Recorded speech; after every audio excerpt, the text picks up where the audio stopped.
Swastiastu. Assalamualaikum warahmatullahi wabarakatuh. Shalom, Nama budaya dan salam kebajikan untuk kita semua. Perkenalkan, saya Sila Made Aurelia Rahmatiwi. Saya Niputu Kesha Aurelia Ganetri.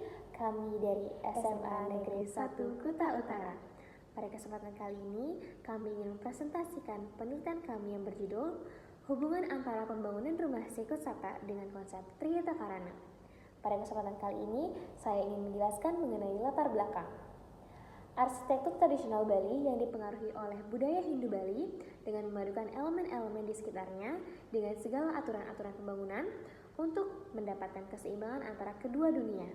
Maka, membangun pembangunan bangunan harus sesuai dengan aturan Sikut-Sata. Yang kedua, itu ada bagian studi pustaka. Kami bagi menjadi 3 bagian. Yang pertama itu ada Sikut-Sata pengertian dan sejarahnya.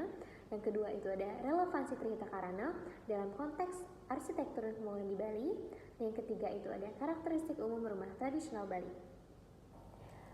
Pengertian dari Sikut-Sata adalah sebuah istilah dalam arsitektur Bali yang merujuk pada sistem satuan pengukuran tradisional yang digunakan untuk merancang dan membangun rumah serta berbagai bangunan suci atau pura di Bali. Sikut-Sata bukan hanya sekedar metode pengukuran, tetapi juga simbol filosofi Hindu Bali yang mencerminkan hubungan manusia dengan alam sekitarnya. Kedua, itu ada relevansi Trihita Karana dalam konteks arsitektur dan pembangunan di Bali, terbagi menjadi 3. Yang pertama itu ada parahyangan dalam arsitektur Bali, yang berarti mengedepankan hubungan manusia dengan Tuhan, seperti pembangunan pura ataupun tempat ibadah di Bali. Yang kedua itu ada pawongan dalam desain ruang. Pawongan itu berarti hubungan manusia dengan manusia yang mengartikan suatu hubungan atau interaksi sosial. Yang ketiga itu ada palemahan dan pengelolaan lingkungan. Palemahan adalah hubungan manusia dengan alam sekitar yang erat hubungannya. Yang ketiga itu ada karakteristik umum rumah tradisional Bali, terbagi menjadi 4. Yang pertama itu ada tata ruang rumah yang terbuka. Seperti kita ketahui, rumah di Bali kebanyakan terdapat bagian-bagian yang terpisah yang dinamakan balai. Ada balai daja, balai dangin, dan balai dauh. Kemudian yang kedua itu ada penggunaan material alami yang bertujuan untuk meramahkan lingkungan dan tidak merusak lingkungan. Yang ketiga itu ada orientasi tata letak yang berhubungan dengan arah mata angin. Dan yang keempat itu ada ukiran sebagai simbolis dari spiritual agama Hindu.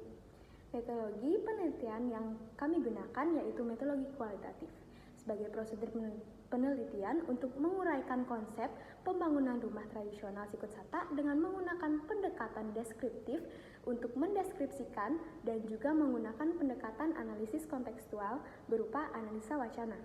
Dengan metode kualitatif, kami menggunakan teknik pengumpulan data sekunder dan juga data primer berupa artikel yang diperoleh melalui media massa dan secara langsung yang diperoleh dari informan melalui wawancara dengan Bapak Ketut Aditya yang merupakan seorang arsitek sekaligus kepala lingkungan Desa Adat Kapal. Kemudian pada hasil dan pembahasan kami dapat bahwa Sikut-Sata adalah konsep yang memandang pentingnya ukuran dan jarak antar bangunan dalam konteks tradisional Bali. Ketika melakukan pembangunan rumah tidak boleh sembarangan membuat ukuran karena dipercaya akan mendatangkan keuntungan atau hal buruk bagi pemiliknya. Dalam Sikut-Sata, jumlah sisa pis bolong dapat menentukan keberuntungan atau hal buruk yang bisa terjadi pada penghuni rumah. Maka dari itu, aturan Sikut-Sata ini dipergunakan pada pengukuran tanah kosong yang akan dibangun. Dalam aturan Sikut-Sata, pis bolong harus terdapat sisa sebanyak 22 dan tidak boleh salah. Atau sikut ini merujuk pada ukuran telapak kaki pemilik, tampel ataupun tapak yang akan dijadikan acuan. Desain rumah tidak hanya berfungsi sebagai tempat tinggal, tapi juga bagaimana tempat tinggal itu menjadi pendukung interaksi sosial dan juga spiritual dalam upaya menjaga keberlangsungan Trihita Karana. Misalnya keberadaan pura di area rumah dan juga tata letak tiap bangunan yang mengarah ke arah ruang terbuka atau natah yang akan mendorong interaksi sosial. Pengukuran yang didasarkan oleh harmoni dengan alam turut menjaga keseimbangan ekosistem. Terima kasih.